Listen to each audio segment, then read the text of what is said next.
Nosotros una gran preocupación que tenemos como sociedad de arquitectos es tratar de mostrar y discutir lo que producimos los arquitectos, lo que hacemos, cuáles son nuestras calidades, cuáles son nuestras... Y no hablar exclusivamente de proyecto, hablar de que la actuación de los arquitectos es antropizar el espacio, antropizar el ambiente. Todos somos los responsables de la construcción del hábitat. Razón por la cual parece sumamente importante jerarquizar nuestras tareas y nuestro trabajo profesional. La inmensa cantidad de prácticas profesionales que hay a lo largo de todo el territorio es sumamente importante que tratemos de visibilizarlas y visibilizarnos como eso, como arquitectos que trabajamos en la construcción del hábitat.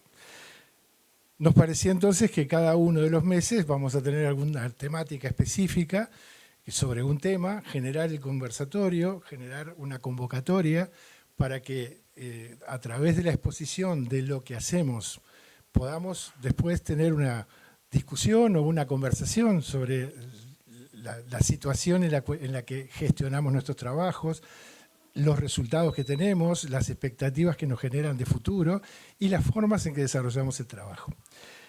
Hoy es muy especial porque el conversatorio de marzo, cuando planteamos esto, dijimos, bueno, conversatorio de marzo, arquitectas en obra, y convocamos a Lucía Lombardi, Fernanda Ríos, Virginia Ruiz, Alejandra Brusone, arquitectas, todas medios cogeneracionales, o sea, parece que responden a una generación que está realmente empezando a comandar las prácticas profesionales porque han llegado ya a un grado de madurez, han desarrollado una capacidad crítica sobre la arquitectura y sobre el desarrollo de la profesión. Voy a presentarlas muy rápidamente, muy someramente, me pasaron una cantidad de currículums, pero voy a decir, Lucía Lombardi es arquitecta, es especializada en proyectos de arquitectura pública con enfoque particular en arquitectura educativa. A lo largo de su carrera ha desarrollado su labor en el ámbito de la educación pública, abarcando niveles inicial, primaria, secundaria, UTU y formación docente. Su trabajo, y esto me consta porque la he tenido de alumna en el diploma de investigación proyectual, dice su trabajo está centrado en la investigación entre vínculos entre arquitectura y la educación, buscando generar espacios que favorezcan el aprendizaje y el desarrollo de las instituciones educativas. Después viene para todos los lugares donde ha trabajado, que es una cantidad de siglas, las digo como siglas, pero bueno, PRIS, FAS, SIAF, MEDFOT, y actualmente estás en el PAEPU, que después explicarás qué es. Bien. También ha tenido en el concurso de obra realizada una premiación 2 veces. Bien. Voy a presentar a Fernanda Ríos, que es arquitecta, especialista en investigación en proyectos de arquitectura, maestranda de arquitectura en encuadro de proyectos de representación. Hago un paréntesis, Lucía es docente de Facultad de Arquitectura, Fernanda también, es docente del taller Martín Fernanda, coordina los cursos de proyecto y trayectoria docente y cursos de posgrado. Es arquitecta en la Dirección General de Arquitectura y es responsable de los edificios de la FADU y de la Facultad de Humanidades y Ciencias, que es el que se está por empezar a construir. Está. Bien. Además, es socia del estudio Díaz Ríos, donde desarrolla la actividad profesional independiente. Virginia Ruiz Mirazo, acá, que es arquitecta desde 2007, tiene un posgrado en patología de edificaciones y tiene también un diploma de intervención en patrimonio arquitectónico. Cosa muy importante, en el año 2014 obtiene el primer premio en el Concurso Nacional de Proyectos para el primer Instituto Tecnológico Regional del UTEC, situado en el predio donde funcionaría el ex frigorífico Anglo, que hoy es Patrimonio de la Humanidad. También tiene en 2018 otro premio importante, que es el Concurso Nacional de Ideas para la Rehabilitación del ex predio de Pailana.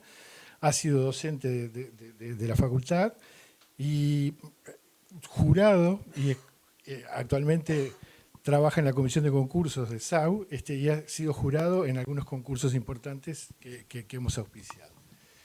Y bueno, y por último, Alejandra Brusone, que desde 2005 a la actualidad dirige el estudio Alejandra Brusona, que es estudio de arquitectura, ella es la directora, y creo que es muy claro cómo se autodefine. Dice, dirección de estudio enfocado a la arquitectura y diseño de pequeña y mediana escala con un enfoque de la arquitectura relacionada al mundo del vino, realizando tanto proyectos de arquitectura, diseño, de gráfica, accesorios, mobiliario y bodegas, además de una larga lista de arquitectura residencial. Pero destaco eso porque si recuerdan un conversatorio que hubo el año pasado sobre el Día del Patrimonio y el vino, ella fue una de las expositoras, y lo cual me parece que es una actividad sumamente interesante y además su producción es muy interesante. Creo que hay que destacar también el convenio para lo voy a decir en español porque es más fácil, para el entorno, el contexto de la Iglesia de Cristo Obrero desde Atlántida, en el cual trabajó en un convenio entre Fundación Getty e Intendencia de Canelones. Mete el tema doméstico, de la logística doméstica, de todo lo que queremos conciliar en nuestras vidas, las mujeres que queremos hacer muchas cosas, y me parecía que era una linda introducción para romper el hielo y mostrar también algo que nos une a todas.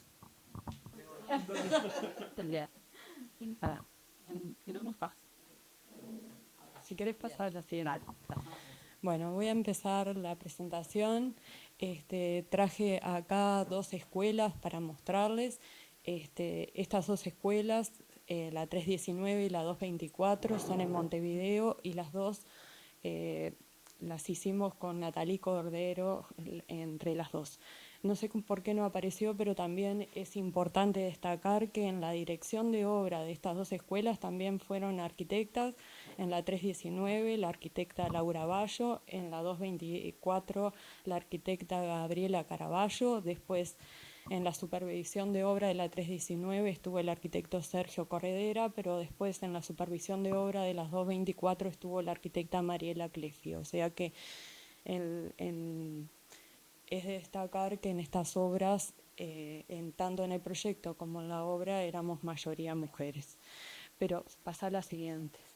Antes de hablar de las escuelas, quiero entrar en contexto. Estos proyectos se desarrollan en el proyecto PAEPU, que es el proyecto de fortalecimiento de la pedagogía y la gobernanza en las escuelas públicas uruguayas. Es un proyecto que depende de la ANEP, pero está financiado por el Banco Mundial y se organiza de esta forma. Tiene una coordinación general. Justo. Bueno, adelantá y yo. Vamos a la anterior. A la anterior de la anterior. O sea, se organiza. No, me fácil, no. Eso. Déjala ahí. No te demanda. Se organiza con una coordinación general, pero hay en la parte de abajo, en la unidad de gestión de proyectos, la parte administrativa, pero las 2 áreas más importantes es la de formación en servicio y planta física. Formación en servicio tiene que ver con la formación de los maestros que van a trabajar en las escuelas, la organización de los cursos, etcétera, y toda la documentación que se va a trabajar. Y planta física tiene que ver con toda la parte de obras, donde se desarrollan obras nuevas, transformaciones, ampliaciones, y una cosa importante, la parte de mantenimiento. ¿Qué quiere decir? Esas 2 áreas están vinculadas desde el origen de este proyecto, están vinculadas y trabajan en conjunto, y lo que los vincula es que hay una propuesta pedagógica conjunta que presenta líneas de trabajo hacia la arquitectura, modalidades de agrupación de los niños, vínculos espaciales, partiendo de la base que todos los espacios de las escuelas son para aprender y trabajar.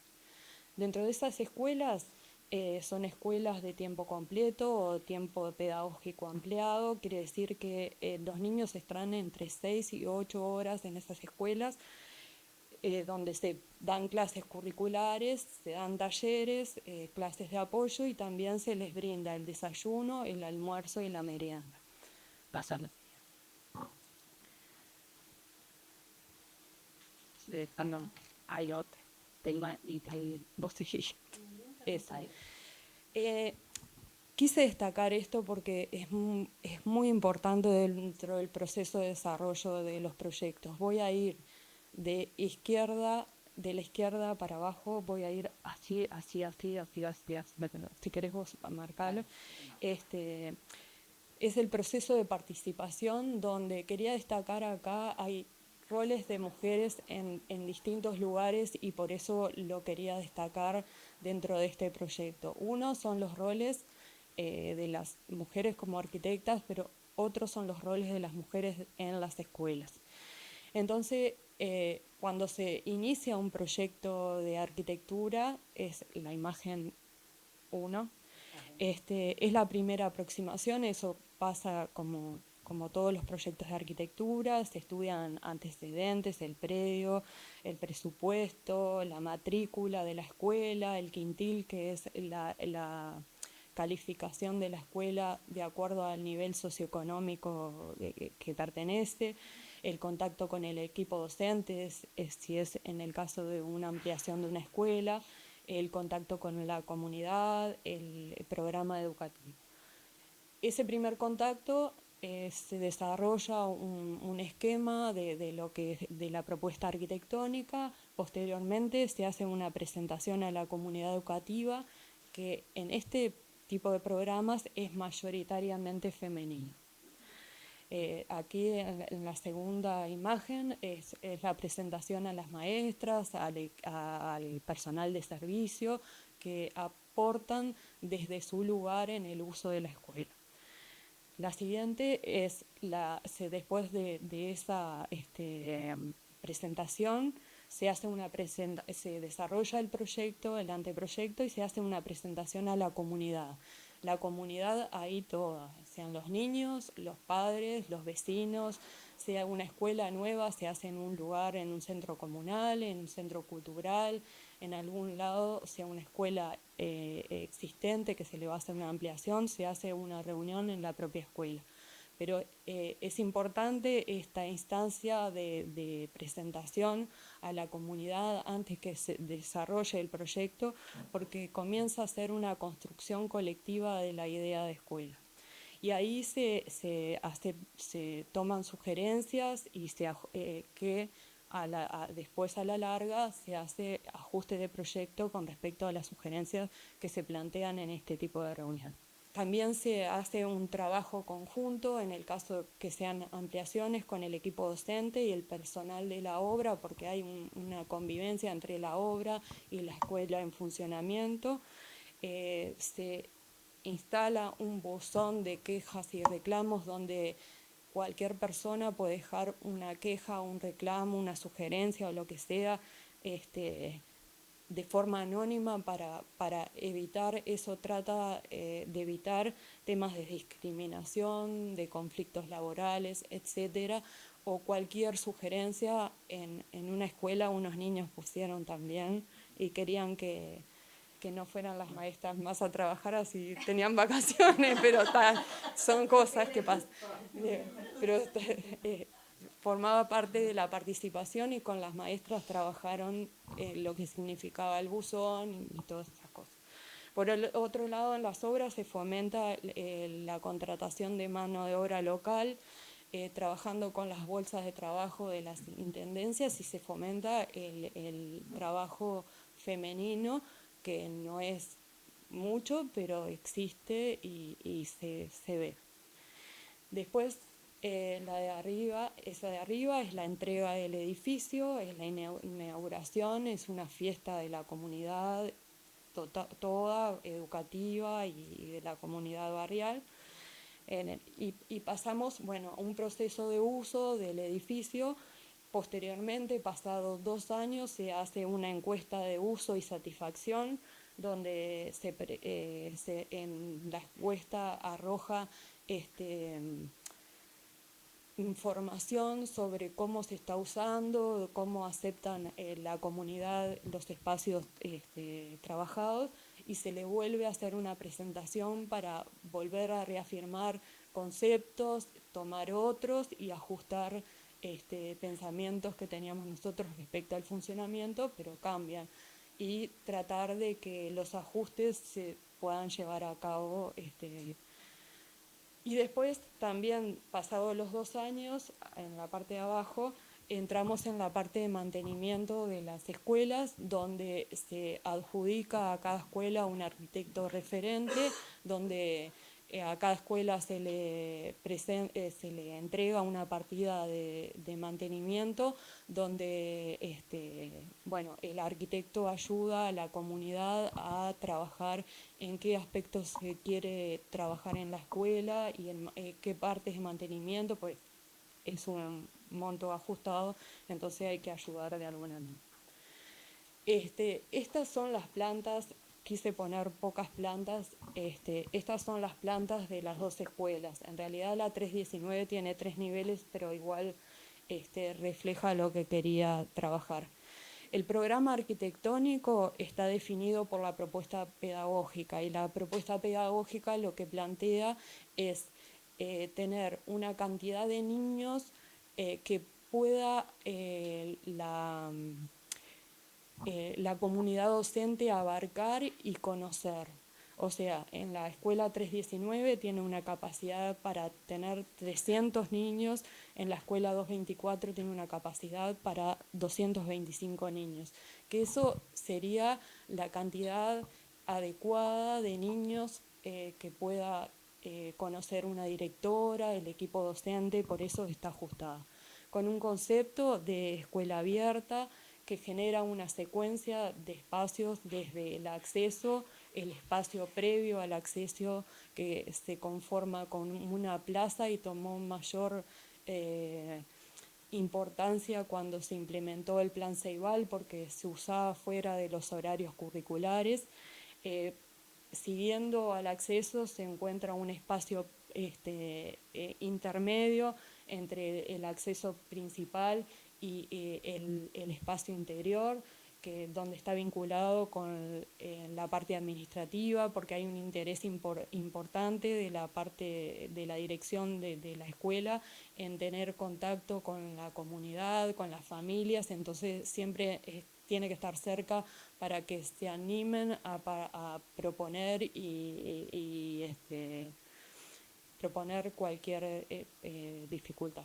Después, el uso de los espacios colectivos, no quiero entrar en, pero el uso de los espacios colectivos como el comedor, el patio, la cancha, se ponen en lugares donde puedan ser utilizados fuera del horario escolar para otros usos como cursos para padres, espacios deportivos, reuniones de la comunidad. Entonces esos espacios en general están vinculados al acceso o tienen acceso desde la entrada. Se utiliza los conceptos de transparencia, flexibilidad y proyección de futuro, que lo vamos a ver más adelante. Ahora les voy a hablar de la escuela china, la escuela 319, que se enmarca en el plan de Cuenca Casaballe. Es un plan de ordenamiento de recuperación urbana en una zona de mayor precariedad de Montevideo, con serias carencias de equipamiento de espacios públicos. La escuela se ubica dentro del eje cívico cultural del Plan Casaballe. La Intendencia de Montevideo donó el terreno donde se implanta la escuela, que comparte con ese terreno era destinado a plaza. Después la Intendencia donó un sector de ese espacio plaza a la ANEP y entonces el sector de acá fue destinado a plaza y el otro sector fue destinado a la escuela y posteriormente hay un CAIF también ahí en ese sector. Acá se ve bien, actualmente ya está la plaza hecha y el CAIF hecho. Originalmente trabajamos con el equipo de arquitectos, que ahora no recuerdo bien el nombre, que trabajaban en la Plaza de Palos, que es ese sector de ahí, porque ¿qué pasa? La idea nuestra era colocar una escuela que fuera un equipamiento de la plaza, que no dejara de tener una idea de plaza, de espacio público. Entonces, queríamos adaptarnos a la topografía del terreno. Había una diferencia de 3 metros entre una calle y otra, entonces el edificio se fue adaptando a esa morfología topográfica, para manteniendo también la escala del entorno. Acá también se puede ver la parte del acceso generado como una pequeña plaza. Acá lo que pasa es que las fotos fueron recién tomadas cuando se terminó la escuela, los árboles no crecieron, ahora hay un equipamiento vegetal importante. Pero uno de los trabajos que se hizo junto con la Intendencia de Montevideo fue tener continuidad del acceso de la escuela con los pavimentos de la Plaza de Palos. Entonces hay como una continuidad, plaza, escuela, patio. También se coordinó el tema del cerramiento perimetral. Una de las cosas importantes era la seguridad en esa escuela, pero creíamos importante que la fachada principal no tuviera un cerramiento, que fuera la escuela, que se abriera al barrio. El cerramiento, va a pasar a la siguiente, el cerramiento es posterior, y después en el otro terreno vino el CAIF, o sea que se completó con un conjunto escolar. Creo que hizo todo. Después, bueno, esta es una imagen del acceso, de la entrada, y demás. El trabajo de las transparencias, de los vínculos interior-exterior, de los colores, de los equipamientos, de los juegos. Este es el acceso interior, es el espacio intermedio entre la plaza. Dale. Esto es el acceso interior entre la plaza y la dirección, el espacio donde esperan los padres, o sea, esperan o en la plaza o en este espacio en los casos de día de lluvia. Sigue pasando. Ese es el patio, es un espacio colectivo de convivencia. El comedor, que es importante, es otro espacio de aprendizaje, espacio educativo, donde se desarrolla el plan Ceibal, también una sala de videoconferencia, espacio de alimentación y de reunión.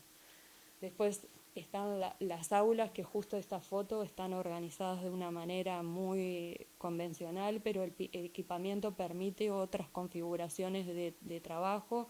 Hay pizarrones móviles y tienen un amplio vínculo con las galerías exteriores que permiten simultáneamente trabajar dentro del aula y en las galerías, con que la maestra a través de las ventanas puede ver lo que están haciendo los chiquilines. Pasa a la siguiente. Estas son las galerías que están equipadas, se ven espacios vidriados justamente para eso. Después, bueno, acá están las aulas de inicial, que son más grandes que las de primero a sexto, porque necesitan más espacios con distintos tipos de equipamientos dentro, o sea, trabajan más en el piso y pueden tener trabajo sobre mesa, pero trabajo en la alfombra también con pizarrones móviles, etc. Pasar al siguiente, eso también. Sí, esos son los famosos pizarrones que aparecen en todos lados de la escuela. Y bueno, esto es una parte del equipamiento, o sea, cómo las rampas también, si bien tienen que ver con la accesibilidad, pero también forman parte del juego, del patio, etc. Y después, la siguiente la voy a hacer rapidísimo, porque es una escuela. Quería poner dos escuelas, una más urbana y otra rural. Esta es la escuela 224, surge porque lo que se ve atrás es la Fábrica Nacional de Cervezas. La fábrica necesitaba hacer una ampliación y entonces el Ministerio de Ambiente tomó una resolución de que la escuela que existía, que está al lado de la fábrica, no podía estar al lado de la fábrica. Entonces la fábrica donó el terreno y donó dinero para la construcción de la escuela. Y quería mostrar cómo, si bien son situaciones distintas, se siguen manejando los mismos indicaciones que tienen que ver con la propuesta pedagógica. El tema del acceso, el tema de los espacios exteriores, el tema del patio. Quisimos También la incorporación de espacios verdes dentro de la escuela. Se ven esos 3 patios que están distribuidos, que son pequeños patios verdes, que están creciendo los árboles ahí. Pasa a la siguiente. Ese es el acceso, que tiene que ver también con lo que detallaba en la escuela china. Sigue pasando. Esos son los espacios de circulación, galerías abiertas donde permiten otro tipo de trabajo, de exposición y de trabajo colaborativo, etcétera. Hasta la siguiente. El tema de la transparencia y que se vea lo que se está desarrollando dentro es parte importante de la propuesta pedagógica. Hasta la siguiente. Ahí se ven los patios interiores que no están techados, donde van a crecer árboles ahí. Y acá quería mostrar un poco lo que tiene que ver con el trabajo importante dentro de la propuesta pedagógica, es el trabajo colaborativo y intergeneracional. O sea, los herramientas entre las aulas permiten el trabajo en grupos más pequeños, hasta la siguiente, o el trabajo en grupos más grandes que permiten trabajar en distintos niveles, 2 años de distinto grado. Pasar al siguiente, eso, la transparencia. Y acá quería hacer una reflexión final, ya termino. Que me pareció hacer una reflexión en 2 niveles, ¿no? Uno, el impacto a nivel social que implica estas escuelas, ¿no? Integra a las mujeres a los espacios laborales por el horario en que los niños están dentro de la escuela, y también las integra tomando roles dentro de la comunidad, como esas presentaciones que nosotros hacemos, que toman la iniciativa, opinan, trabajan en las comisiones fomento, se generan cursos dentro de las escuelas para poder desarrollar. Y creo que las escuelas generan espacios de convivencia mixta, equitativos, en los espacios colectivos, espacios accesibles, espacios que promueven, como dije anteriormente, el trabajo colaborativo e intergeneracional. También hay un impacto a largo plazo, el trabajo con la flexibilidad y el diseño que permita futuras configuraciones y modificaciones para posibles cambios tecnológicos, sociales, educativos, etc. Con respecto a mi rol y al de Nathalie en estos 2 proyectos, fue sumamente gratificante porque participamos en todas las etapas, en todos los procesos de participación. Nosotros éramos las que presentábamos los proyectos a la comunidad educativa, a la comunidad barrial, a las después pasados los 2 años, o sea, tuvimos participación en todo, tanto en el proyecto, en la obra, y fue sumamente gratificante. Eso. Muchas gracias. Lo primero es, rapidito, agradecer esta convocatoria, porque me parece que está buenísimo, que acá somos pocos, pero después las cosas empiezan a difundirse y está de más que eso suceda, que empecemos a conversar temas, que para eso compartimos una profesión, para intercambiar también. Lo segundo es celebrar estos encuentros, que me parece que hay mucha gente que trabaja atrás de ellos y los produce, y en realidad están buenísimos también. Así que agradecer, celebrar, y después que espero que en esta presentación pueda representar a muchas colegas, y no exclusivamente por haber hecho un edificio en Fray Bentos, estar acá, que no lo hice sola. Está Ingrid, por suerte, acompañándome, la arquitecta Ingrid Grauer. Así que bueno, va por ahí. Ah, no, me pasé. Ahí, eso. Bueno, quería empezar la presentación con esta foto que se la autosacó mi hija Lucía, y la descubrí en esas cosas que le das a un celular y hace como exploraciones fotográficas. Y pensar en el concepto de caminar, ¿no? Que la definición de caminar que encontré buscando es ir de viaje, que fue la que más me gustó. Y los sinónimos: andar, transitar, marchar, trasladarse, deambular, recorrer. Y bueno, creo que todas y todos, pero todas como arquitectas, recorremos como un camino y ese recorrido se puede ver por proyecto, se puede ver conjunto, cuando nos agrupamos, cuando trabajamos con mujeres al lado, cuando vamos a la obra y aprendemos un montón de cosas ahí. O sea, hay muchas escalas de recorrer esta profesión, me parece. Entonces, bueno, ese era mi motivo.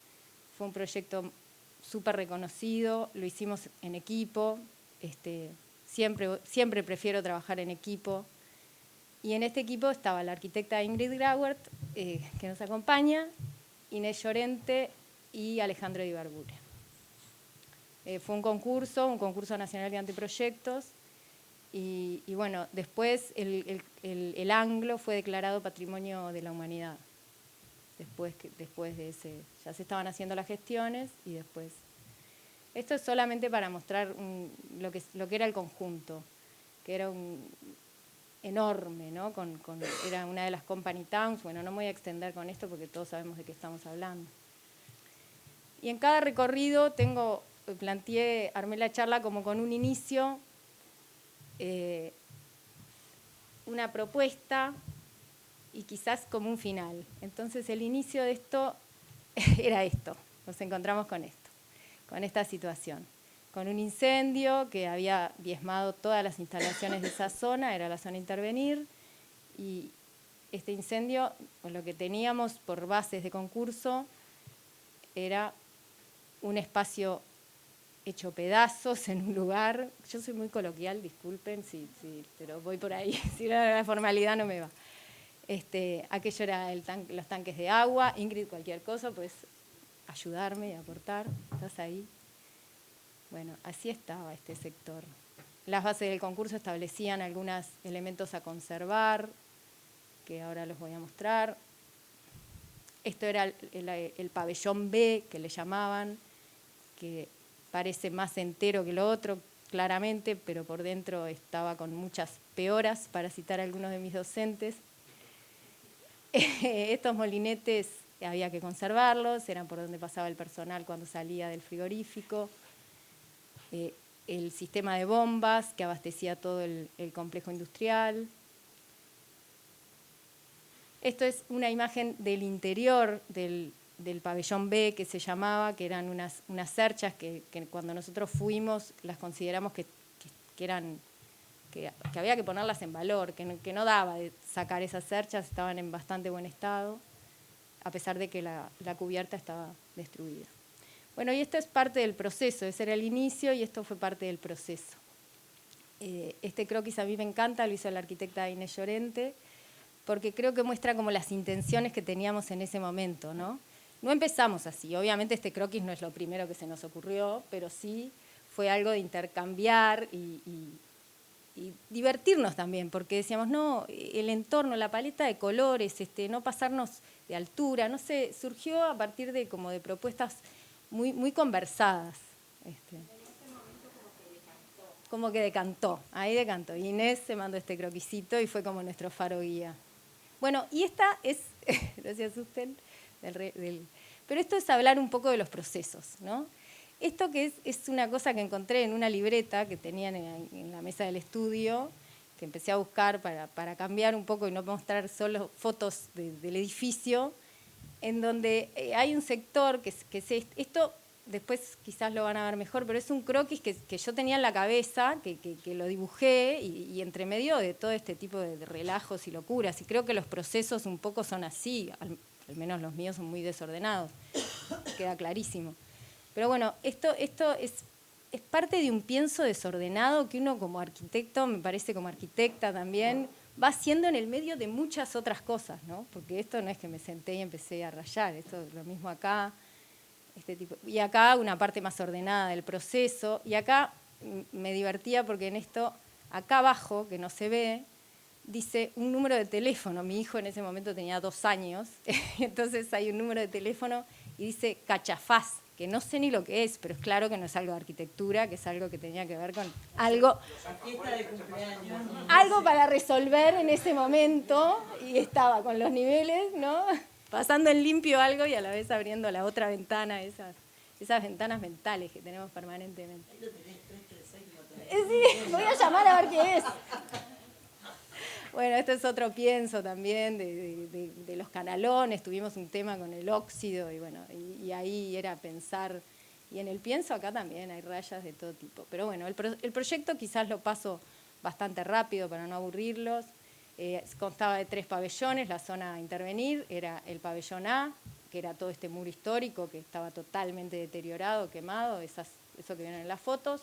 El pabellón B, que estaba la cáscara, bueno, se me fue, justo está la manito ahí. Y enfrente, lo que estaba enfrente era el pabellón C, que era una parte de unos galpones continuos que hay en el anglo y que nos brindaban una parte donde podíamos incorporar alguna parte del programa que pedían. El proyecto en sí va a ser como muy rápido, tomamos como el eje lineal de la calle del Anglo, que es esta, que era la fuerte preexistencia que teníamos, sobre todo en el A, el muro histórico es esto que está por acá, y generamos un eje paralelo que cosiera los 2 edificios con una circulación clara, lineal y clara, con las cajas de escaleras sobre las puntas.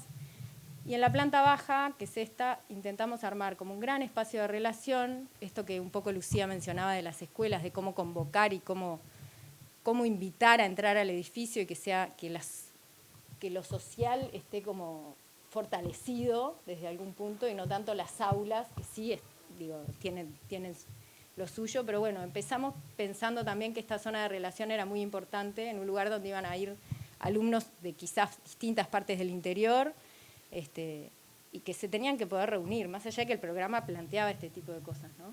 Las unificamos, como bien dice.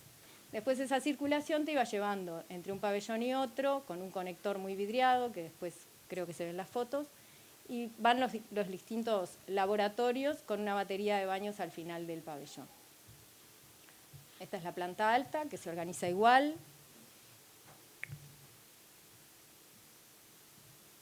Y este sería el segundo piso, que tenía todo este sector acá al frente de terraza libre, y lo que lo envuelve es la piel de acero de corte.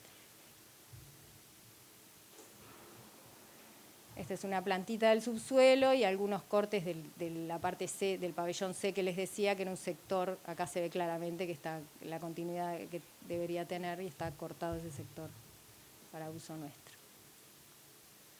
Una fachada, que armamos fachadas, estábamos queriendo que el edificio nos fuera, que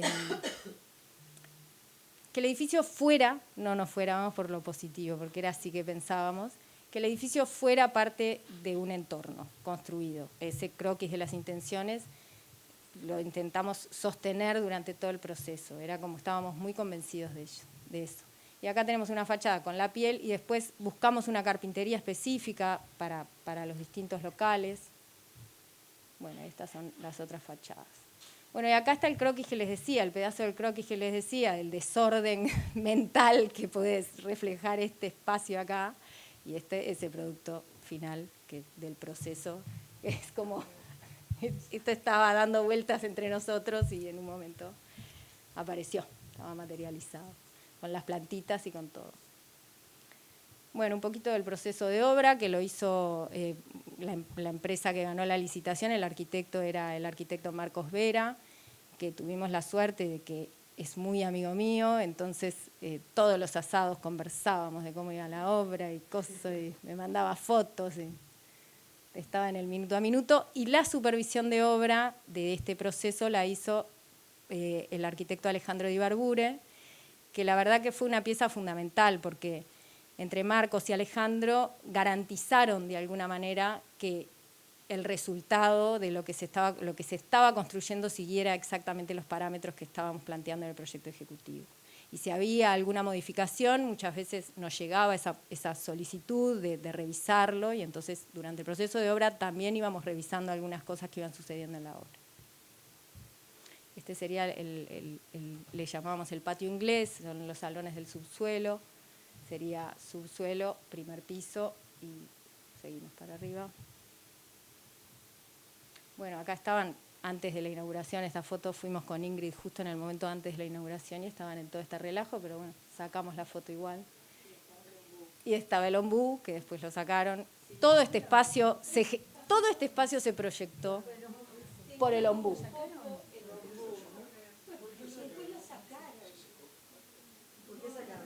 No tenemos claro, porque creo que nada de lo que nos dijeran nos iba a convencer, pero sacaron el ombú. Y bueno, es que la cota del ombú estaba tomada y todo ese espacio transparente era por el ombú, con la doble altura. O sea, era esto lo que queríamos lograr, lo que se ve en la foto. Ver el árbol casi completo ahí. Bueno, esta sería una de la salón de actos. Esta es la terraza del tercer piso, que en su momento se planteó que podía llegar a ser una ampliación, pero la verdad es que así como está con la vista al río, está genial para estar ahí más que para estar dentro de un salón. Y un poco esto es el resultado de aquellas intenciones que pensábamos sostener, que tiene que ver con esto de las texturas y la paleta de colores, ¿no? En esta foto se muestra como la preexistencia del tanque de agua que veíamos en las primeras, con su óxido y su deterioro, y la piel de acero de corte en exterior. Estos canalones que ven acá era una de las imágenes que les planteaba de cómo recoger ese óxido, que era un tema, y sobre todo no irnos en altura con esos canalones que empezaron a ser protagonistas. Bueno, algunos detalles. Por suerte vino el electricista, por ejemplo, también pasan cosas malas en la obra. Por suerte pasó por ahí y nos dejó esa caja de la escalera, que Ingrid le puso muchas fotos, el discutido piso de vidrio, que se iba a descaderar a alguien. Las bombas están debajo, las bombas al final están debajo de este piso. Y era para que se vieran, sí. Pero en un momento no se iba a colocar el piso, pero en realidad el piso permitió después que fuera un espacio justamente Más de exposición. Sí, en el proyecto original no estaba como el desnivel original y las bombas en exposición, pero bueno, la UTEC pidió utilizar ese espacio y se colocó ese piso. Acá está la foto final de los laboratorios del tercer piso, del segundo piso del B, como les contaba, con las mesadas y los yesos y las cerchas. Esta es la parte posterior, lo que sería la extensión de la cantina, de la cafetería. Bueno, esta foto la sacó Ale también, alguna vez que anduvo por allá, y nos quedó. Y esto es como cerrando un poco, este es mi hijo en ese momento, que ahora es liceal. Creo que todos vamos a cerrar con las fotos de los hijos. Y sí, creo que es importante. Te estoy spoileando, Fer, perdón, pero realmente cuando lo ves en perspectiva decís, ¿cómo pude yo hacer todo eso en ese momento? Pero bueno, está, con mucho amor y mucha dedicación. Y bueno, ahora rápidamente les quería mostrar otro edificio de UTEC, que es el ITR de Durazno, que es Monumento Histórico Nacional. Me van a matar allá. Está. El timing con las Se los muestro así. Otro equipo, si no, no lo muestro. todo 10 minutos programadito. No lo muestro. Rapidito. Bueno, está. Acá no fui proyectista, pero trabajé en equipo con el arquitecto Golda Aracena y la arquitecta Mercedes Gallo. Y es un monumento histórico y lo que hice acá fue el asesoramiento en la intervención patrimonial. No, pero hay poquitas de esto. Este es el complejo original. Y bueno, y en esto del proceso nos encontramos con estos planos increíbles del arquitecto Giuria, que tenían todo, estaba todo detallado, absolutamente todo, la vía hasta eléctrica, pero estas eran las condiciones, ¿no?, en las que estaba todo eso. Son poquitas. Con esto nos encontramos, totalmente tuburizado. El proceso de obra, hicimos un seguimiento asesorando en algunas intervenciones y situaciones que se iban dando. Ahí ya estaba casi terminado. Y el resultado del edificio que se inauguró en diciembre pasado es este. Así que la UTEC. Y bueno, y acá hay otra pequeña de otros recorridos con otros equipos con los que he trabajado en mi vida, algunas obras. Y bueno, y terminar con esta imagen, que también está mi hijo Manuel allá atrás, pero que me parece como el mensaje de todo esto, del esfuerzo que implica muchas veces nuestro trabajo, mujeres arquitectas, intentar no perder como el juego que tiene y el disfrute que tiene nuestra profesión. Y por qué no el desafío, ¿no? Porque esa ménsula no sabemos si en la realidad, pero bueno, pero está. con los 10 minutos, 3 proyectos, porque me parecían que era como una muestra de esas formas de relacionarnos y esas formas de trabajar diferente en los distintos ámbitos. Por un lado, la ampliación de Facultad de Arquitectura.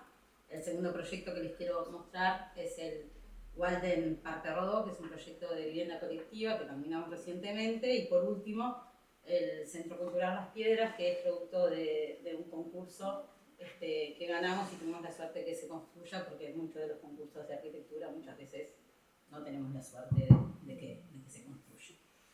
Estos 3 proyectos de alguna manera son una muestra y una excusa también para reflexionar sobre el rol que desarrollamos en la disciplina. Voy a empezar con el proyecto de la facultad. Hace 12 años soy la arquitecta en realidad soy arquitecta de la Dirección General de Arquitectura de la Universidad de la República. Soy la responsable de la Facultad de Arquitectura, y cuando digo la Facultad de Arquitectura hablo de todos los edificios que tiene la Facultad de Arquitectura, la Casa Centenario, la Casa Clavoto, la Casa Museo Vilamajó, el centro, la Escuela Centro de Diseño y obviamente la sede central.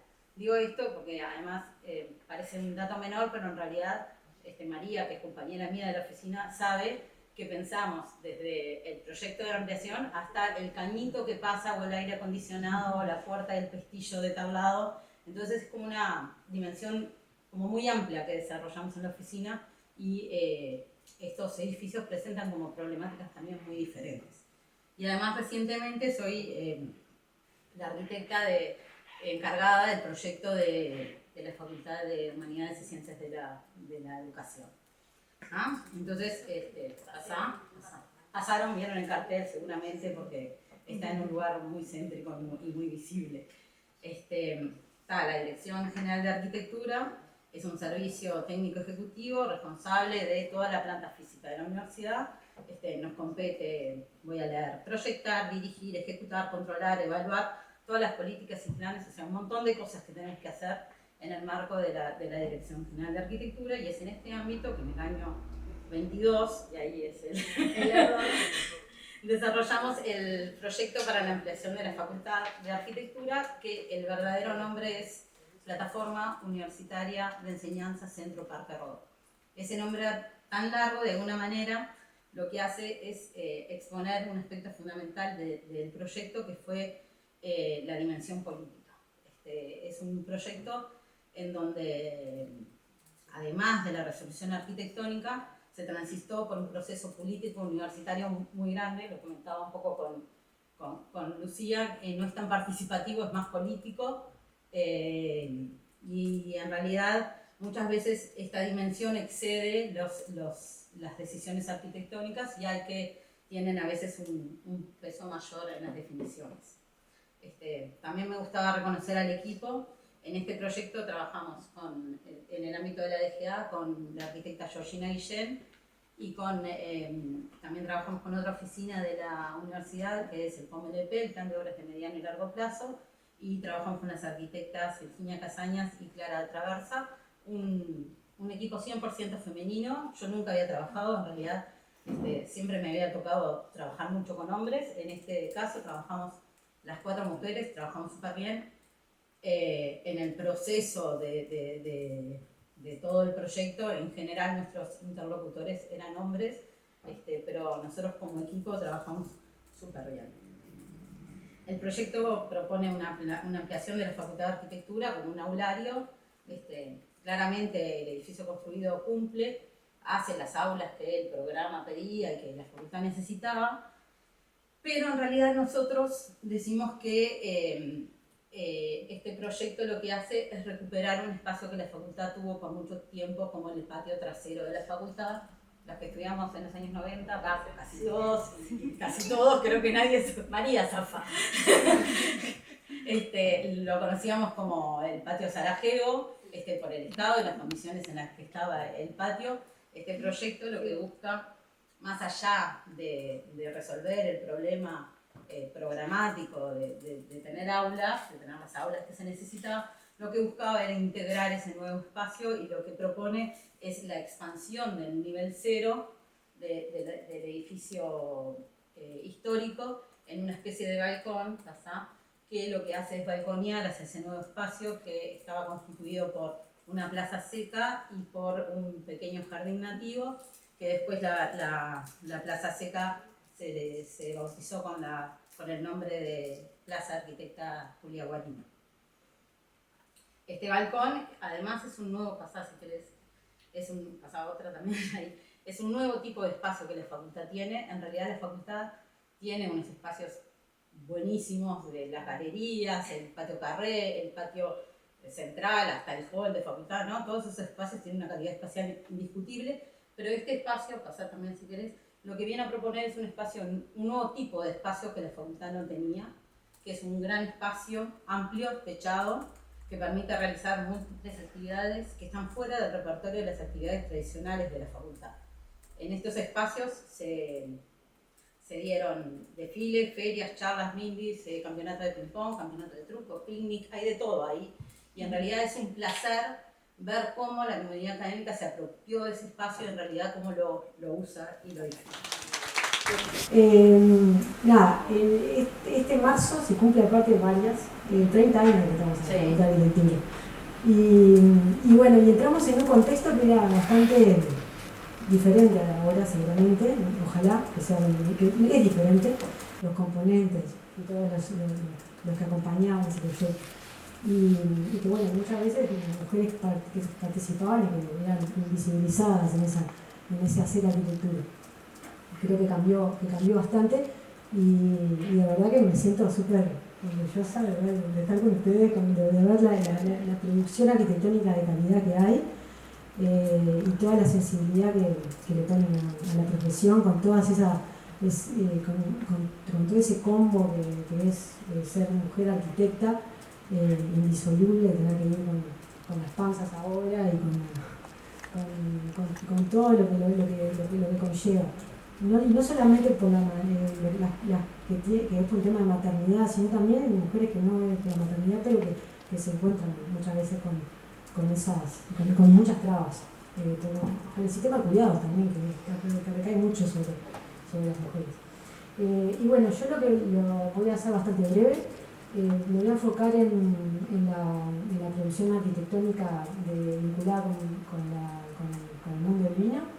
No voy a mostrar nada de residencial, ni oficinas, ni otro tipo de proyectos, porque me parece que estaba más bueno ser más concreto en una modalidad, en un tipo de proyectos vinculados con el vino, que además es un mundo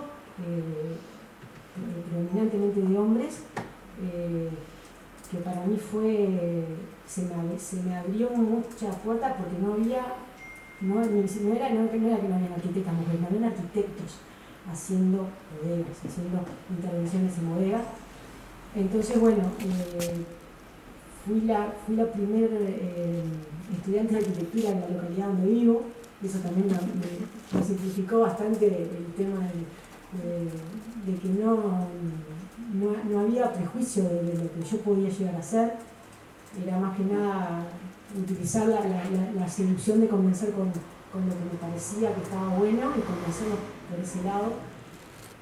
En un mundo del vino que venía cambiando mucho porque pasaba de ser meramente industrial, donde no era necesario la incorporación de arquitectos, sino que era más del maestro de obra o el albañil, o tenía una manera muy medieval, digo yo siempre, de apropiarse de los espacios y hacer esas ampliaciones a medida que iban creciendo las bodegas. Y se empezó a necesitar otros programas dentro de la bodega para poder ser sostenible como negocio. Pasamos antes del año 2000 había más de 300, casi 400 bodegas, antes había más todavía. Después de la crisis de 2002 empezaron a mermar, las pequeñas bodegas fueron las que empezaron a desaparecer. Hoy en día estamos a menos de 140, 130 bodegas. Obviamente que las que desaparecieron más fueron las más pequeñas, pero algunas pequeñas o medianas que pudieron o se encararon una reconversión con poco recurso muchas veces, porque no son las grandes bodegas, los grandes industriales, estamos hablando de bodegas que eran más pequeñas.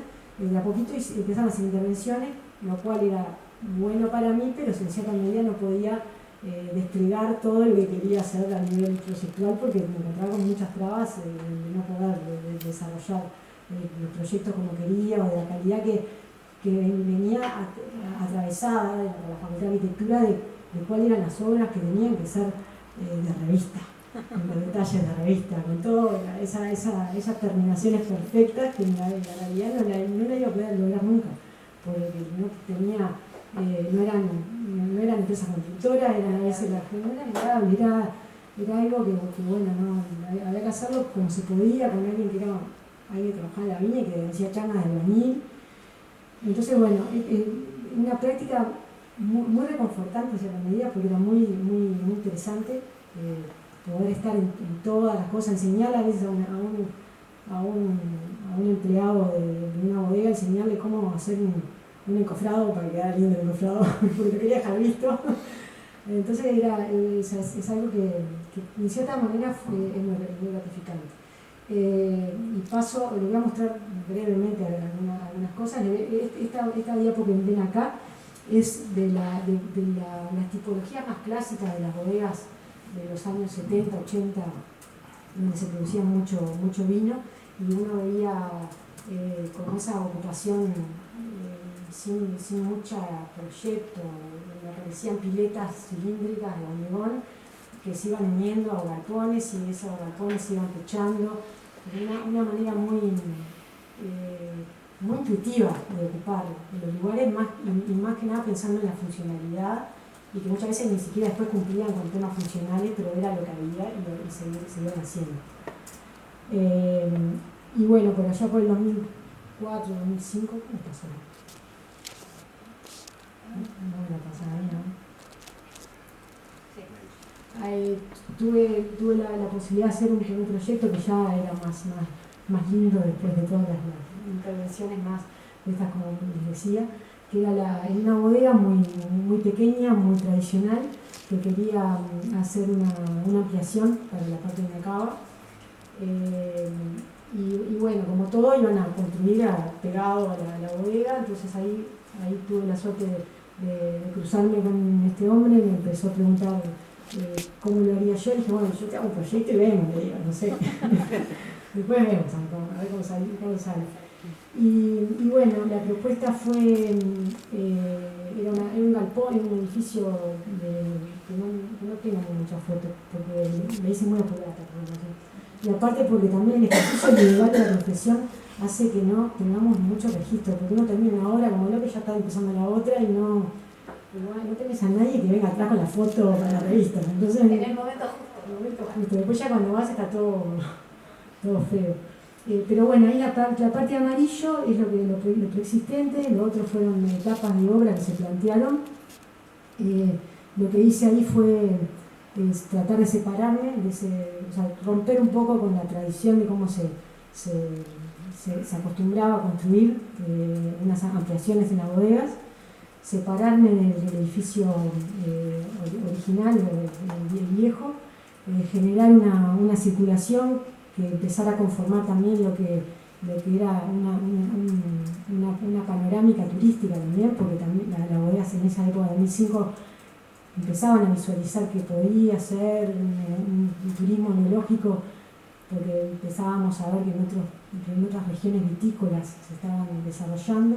Yo en ese momento me había ido a hacer unos seminarios a Mendoza sobre los espacios del vino, y me vine con la cabeza explotada, que acá obviamente no había todavía campo para eso, pero ya venía con muchas ganas de cambiar la cabeza en ese sentido. Y bueno, esta bodega Pesorno me llevaron el apunte porque ya estaban empezando a recibir muy en cuentagotas turismo, y lo que hicimos fue en la planta baja, que es donde están todas las piletas de hormigón, una de las piletas que estaba en mal estado y que podían prescindir de ella, la transformé en un pasaje para poder también hacer un recorrido sin tener que salir, o sea, que no fueran dos edificios separados. Entonces, bueno, transformé una pileta de vino, la eliminé, hice un pasaje y ahí aparece la parte lila. Acá este es el pasaje en el subsuelo. Esta es una escalera que une los dos edificios, el nuevo y el viejo. Esta es la primera ampliación de la cava y esta es la segunda ampliación que, como veían acá en esta foto, el edificio nuevo es este volumen de piedra que está pegado a un galpón separado y con una estética más moderna, pero muy vinculada a todo lo que es la topografía, utilizando los desniveles naturales del terreno. Después, otro proyecto también en el que tuve la suerte de intervenir, también son esos proyectos que son un poco buscados, porque me llama el enólogo de la bodega Bouza, y ellos ya tenían a sus arquitectos, de hecho todavía siguen trabajando con su equipo de arquitectos de toda la vida. Me llamaron para hacer una consulta técnica porque yo estaba vinculada con los proyectos de bodega, en ese momento ya se sabía que estaba en eso. Y lo mismo, le propuse que la idea que tenía me parecía que no funcionaba, que no les iba a funcionar, y les propuse hacerles un proyecto y que vieran, que si querían seguir, seguíamos, y la propuesta fue, es un edificio muy viejo de la Quinta Pesquera. Este edificio se conservó como estaba, tenía una estética muy vinculada con lo religioso, pero era una bodega originalmente, que ellos reciclaron. Estaba muy deteriorado el edificio y ellos en 2003, 2004 lo reciclaron, y en el 2006 necesitaban, esto tiene una cava también, necesitaban ampliarlo, y ya esta bodega nació como bodega turística también. Entonces tenía la particularidad de que esa bodega, tú entrabas a la planta alta donde se funcionaba toda la parte industrial, pero para ir a la cava tenías que salir del edificio y entrar por una rampa por el costado. Entonces la propuesta fue, yo necesitaba más espacio para el industrial, de área de envasado y después de guarda de barricas también, sin ser una cava. Entonces la propuesta fue generar una circulación que permitiera hacer todo un paseo por la bodega sin interferir con el funcionamiento, con la operativa de la bodega. Entonces se transformaba en un laboratorio que había acá, para que se pudiera pasar, mirar el trabajo del laboratorio sin interferir con la tarea del laboratorio, mirar la parte de la planta industrial, por acá se miraba la parte nueva de la planta de envasado y se seguía por dentro del edificio con un pasaje techado vidriado, que es una escalera exterior pero interior, y se conectaba con la cava, terminando el circuito turístico ahí en la cava. Esto fue hecho bastante rápido porque había mucho apuro para terminar la obra, entonces se optó por una obra prefabricada. Y bueno, ahí sí tuve que lidiar un poco con las empresas que querían hacer sus ideas y no querían respetar mis ideas, pero bueno, esta obra al final quedó bastante parecido a lo que... Algunas cosas me las hicieron cambiar, pero la parte fundamental quedó tal cual. Ahí se ve en el corte el pasaje vidriado. Esta parte no se terminó porque ellos después se enfocaron en el proyecto de otra bodega en Piriápolis, y todavía no, o sea, que está la escalera, está todo hecho, pero no se terminó el proyecto definitivo. Y bueno, y después para terminar, les voy a contar dos proyectos que son muy queridos para mí porque forman parte de un proyecto personal, que son en la bodega Spinoglio. Uno es en esto que les contaba, de la transformación necesaria para ser sostenible como empresas familiares, de la inviabilidad de poder seguir elaborando vino como se hacía y de buscar los canales comerciales tal cual como se hacían. En esta bodega lo que fue necesario fue empezar a abrir la cabeza y transformarse en otra cosa que no era solamente bodega.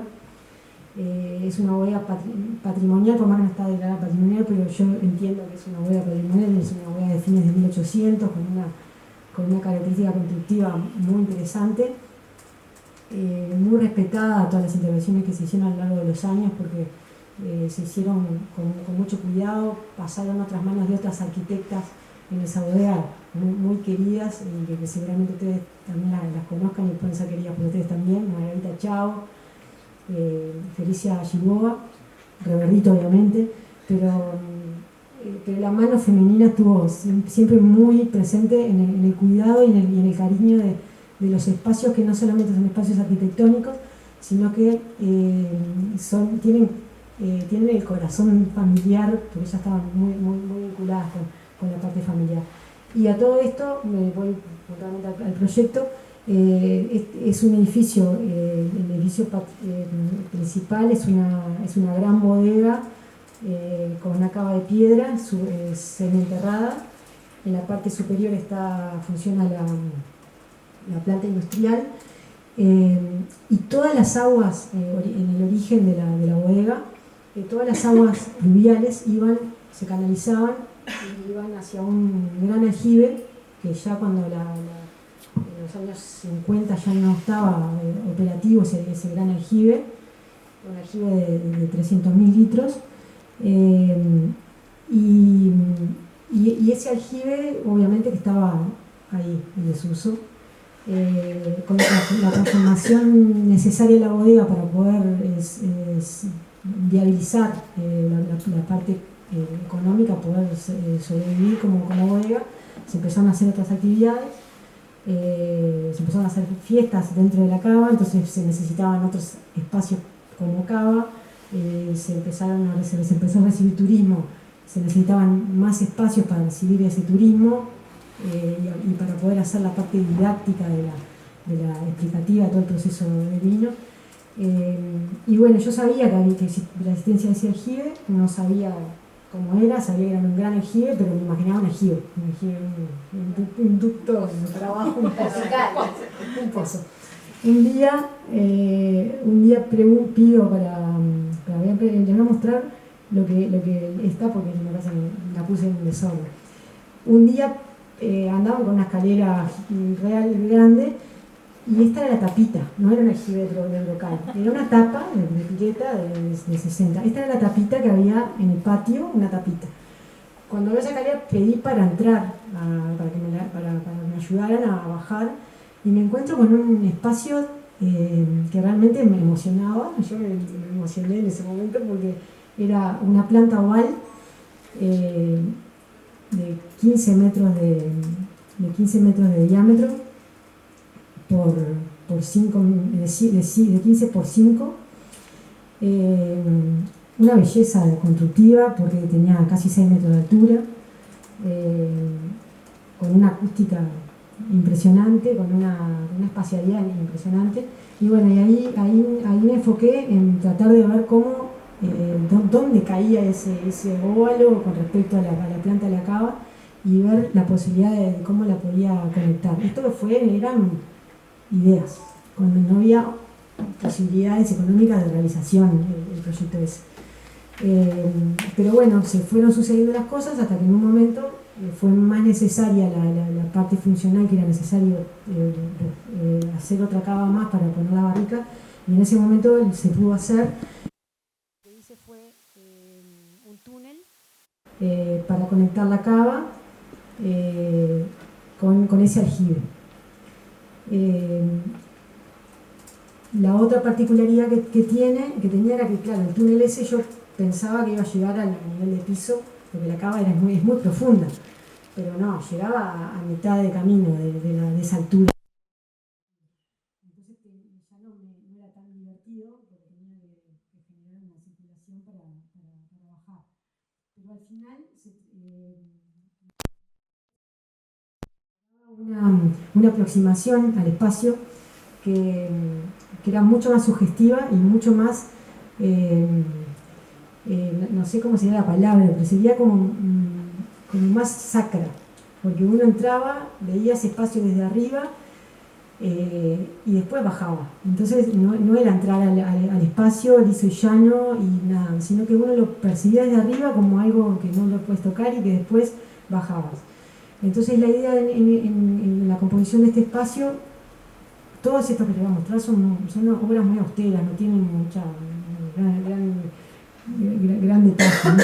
Pero sí lo que sí tenía claro era que quería que la luz esa que entraba por el agujerito de la tapa, mantenerla, y quería que en la otra punta la circulación vertical jugara como en ese polo del opuesto, esa luz, del cilindro de luz que entraba por una punta y el cilindro de masa de sólida negro que estaba en la otra punta. Porque creía que iba a ser más impactante la vivencia de ese lugar. Si bien es un lugar de pasaje, no se realizan tantas actividades ahí, pero sí me parecía que estaba bueno eso. Entonces tuve que hacer la tapa más grande porque necesitaba subir y bajar barricas y elementos. Entonces bueno, le dimos a la escalera el mismo diámetro que ese cilindro virtual de luz en la punta. Ahí ven cómo era la parte de la cava, que esta es otra pileta que también la tuvimos que sacrificar para hacer de interfase entre el túnel y la cava. Acá está la escalera esta que les decía, maciza en negra, y acá está en la otra punta el cilindro de luz. Esto ya les mostré, esto fue en el proceso de obra. Esto fue también el proceso de obra cuando no estaba la escalera donde salía ese túnel. Y ahí, bueno, está mi hija cerca. Está llegando el final. Esta es la escalera esa que esto fue el proceso de entrada de esa escalera, porque fue un trabajo muy interesante junto con el herrero, toda gente aparte que tuvimos que trabajar en equipo para decir, bueno, ¿cómo hacemos para que la escalera había que entrarla en 3 partes?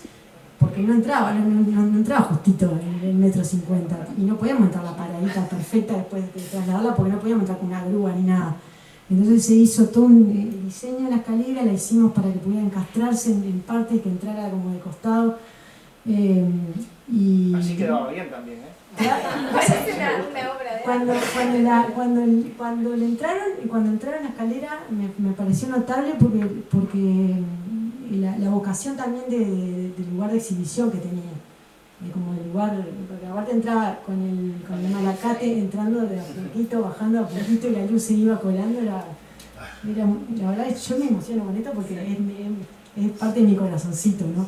Pero bueno, este es el túnel pasando desde la pileta esa, y esto ya es más terminado el espacio con esa escalera ahí negra, y esta es una foto nocturna, pero bueno. Y acá con los otros usos que empezaron a surgir, como lugares de exhibición, como lugares de terminar unos circuitos. Esta de acá fue una intervención de Eduardo Cardoso del Día del Patrimonio, una intervención muy linda que hizo sobre el patrimonio, y esto fue una intervención de Alicia en el País de las Maravillas, que hubo un evento allí en la UD. Y bueno, después esto creo que ya es la última, así esto ya es la última. ¿Me queda una letra? No, bueno. Estas son las piletas, que son lo que les contaba, que en todas las bodegas aparecen estas piletas. Por razones obvias ya no las estábamos utilizando, porque son piletas de 150 mililitros cada uno. Para elaborar vinos finos ya no se usan. Con esta reconversión se elaboraban, de los 2 millones de litros que tenía la bodega, históricamente se elaboraban 200.000 litros, o sea, nos quedaba mucha capacidad ociosa. pero había que utilizarlas, esa capacidad ociosa de una manera también sostenible, no seguir construyendo cosas y dejando piletas y cosas ahí en la nada. Entonces, bueno, estas son 4 piletas que las hizo Felicia Gilboa. Tienen un pequeño guiño de diseño comparado a otras porque están un poquito separadas del suelo, tienen un puente de hormigón visto que las conecta, no están pegoteadas, tiene cierta esbeltez que no la tiene la normalidad de las piletas en casi todas las bodegas. Una viga Vierendel hermosa que las conecta con la bodega para hacer todo el trabajo de operativo. Por dentro son lugares que los que nos criamos en lugares cerca de bodegas tienen esa magia que cuando no está el vino uno se metía por el agujerito y jugaba adentro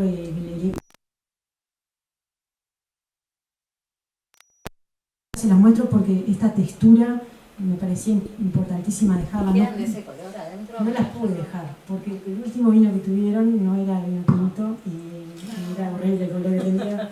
Pero sí dejé la textura porque esa es la cristalización del vino, hace como una especie de ballet, de reboque ballet, que bueno, estaba bueno dejarlo.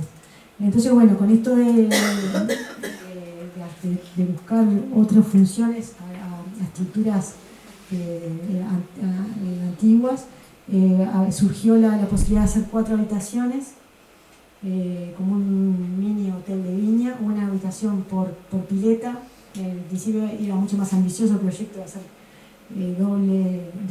dos unidades por pileta, y después nos conformamos con 4 porque además creo que nos empezó a pesar que si hacíamos 2 niveles perdía el carácter de pileta. Entonces la idea era la austeridad afuera, que quedara la pileta como estaba, simplemente hacerle intervenciones en lo estrictamente necesario, que era para el acceso y para la iluminación, y tratar de lo posible mantener el carácter de pileta, que no entrara, que tuviera esa altura que no es normal para una habitación, la forma que no es normal tampoco para una habitación, pero que contrastara con lo moderno con el viejo. Esta es la planta, lo resolví con unos puentes metálicos, todo lo nuevo fue hecho en metal, también fue todo hecho, la historia de cómo se hizo todo fue muy artesanal, porque hay un herrero que no tenía experiencia de cómo hacer estas cosas, yo que me inventaba ideas, pero que la realidad es que quería resolverlo fácil, con poca plata, y el acero corte estaba desechado, hasta la anchura de no sé cuánto estaba desechada, hacíamos números y era desechar, pero creo que quedó bastante interesante. Este es el resultado de las piletas vistas de afuera, del lado de Esto es propaganda, porque ahora todos nos morimos por ir ahí. Claro, está bien, claro. Todo con intención. Ya te voy a llamar. Yo pagué para venir. Ya te voy a estar llamando. En la puerta le sentirían un descuento del 10%. Se sortea un día. Hay que hacer convenios. Y bueno, y esta es adentro. Acá lo que la decisión fue, a ver si me toca la plantita, fue al principio, claro, quería hacer todas diferentes porque todas tenían potencial de hacerlas todas diferentes, con jacuzzi, con esto, bueno, después me bajó la realidad.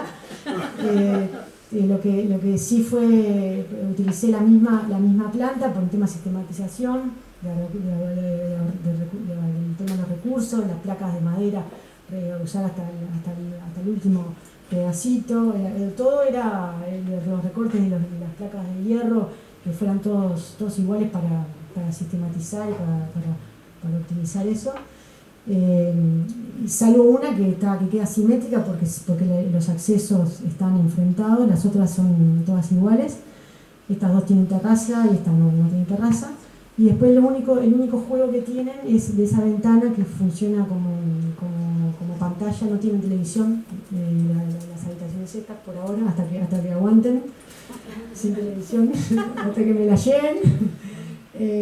La pantalla es una gran pantalla que está enfocada de acuerdo a cuál es la vista que obviamente que es subjetiva, pero que es la vista que yo consideraba que era la más adecuada para cada habitación. Y bueno, estos tragaluces son las tapas las tapas para entrar el vino, las tapas de hormigón, que se las sustituí por un vidrio. Por ahora es un vidrio común, no he tenido problema porque le hice un invento para que tuviera la ventilación y que no condensara, pero bueno, está todo probándose. Después van a tener un año, por ahora vienen bien. Después el recurso fue arrectar la parte de atrás de la cama y el lateral que va a esconder el placar y el baño, para que no aparecieran puertas, no aparecieran cosas, que tratara de que el espacio hablara más por sí mismo. El aire acondicionado está atrás de acá de estas dos rejillitas, aprovechando la curvatura de la pileta. Acá esta es la puerta del baño, uno tiene pestillo, ese acá. Esta es la puerta del baño. No es muy recomendable para cuando uno entra coqueteado, pero bueno. Hay que estar tanteando el palo a pared. Me tomo el trabajo de explicarle a la gente antes que entre dónde es la puerta del baño. Cuando están sobrios, explicarse.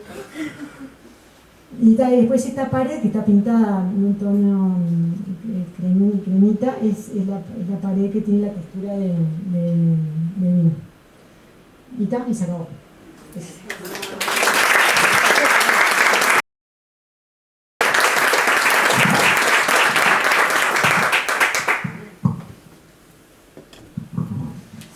Bueno, gracias a las 4 por estas participaciones bien interesantes que involucran además historias personales, como lo lindo también de que se cuela en el ejercicio de la profesión. Gracias a todas y todos que estuvieron ahí y los que están del otro lado, que no sé cuántos estaban en el Zoom, porque no lo vemos, y los que van a poder verla después, porque lo bueno de tener una versión grabada es que después perdura y uno puede colgarse. A mí desde el lado de la comunicación me gustaba cerrar como diciendo algunas cosas. Me pareció muy interesante el relato de los procesos, que en general no están arriba de la mesa y uno ve la obra terminada, casi sin gente, cuando decían esas cosas límpidas que para los arquitectos son geniales, pero para el resto de los mortales no. Entonces es muy interesante ver el proceso vinculado al resultado final. Lo que vos contaste de las escuelas me resulta fantástico y me parece que sería un ejercicio muy saludable para poner más en valor la arquitectura como disciplina que aporta a una mejor vida en comunidad. Entonces, como la invitación es decir, quedémonos de este panel con un ejercicio de mostrar espacios públicos con gente, edificios con gente, teatros con gente. Cuando yo trabajaba en el auditorio del Sodre, tenía una pelea con un arquitecto que quería mostrar la sala sin nadie, porque era perfecta, y yo decía, la sala sin nada es un museo. Por favor, ponela llena de gente que muestre emoción. Entonces, nada, creo que eso tiene un impacto en la sociedad que va más allá de los ladrillos, y la arquitectura es mucho más que ladrillos, así que nada, quería hacer como este aporte de cierre y agradecerles por esta maravillosa tardecita.